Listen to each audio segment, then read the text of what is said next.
Hello，应该很多人都挺喜欢吃麻辣冷吃的，我自己也是特别喜欢吃麻辣冷吃。那今天我要跟你们分享的是一个比肉还好吃的冷吃杏鲍菇，我们在家里来做一下。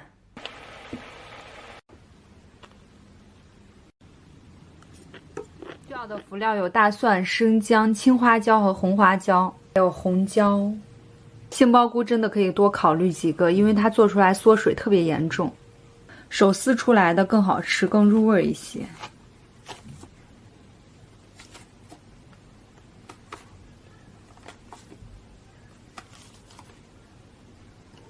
辣椒剪成这样的小段儿，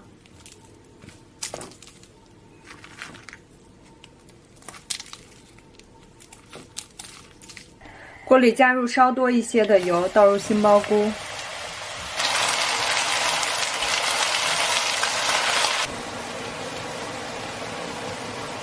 水分都已经炒出来了，现在继续炒，把水分都蒸发掉。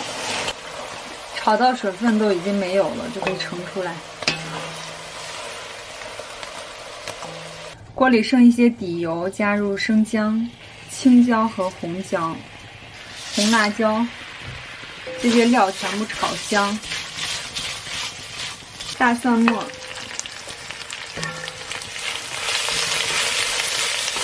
倒入杏鲍菇，加入1勺孜然粉，半勺白砂糖、五香粉、蚝油、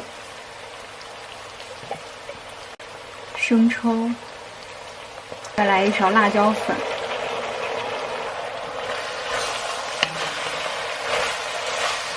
尝一下味，加少许的盐，白芝麻。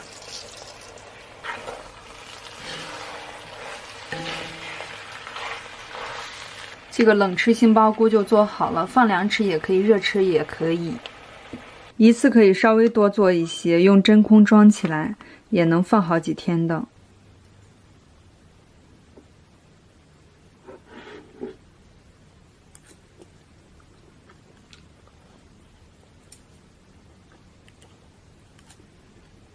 妈妈做的这个麻辣杏鲍菇凉的特别好吃，冰冰的像凉菜。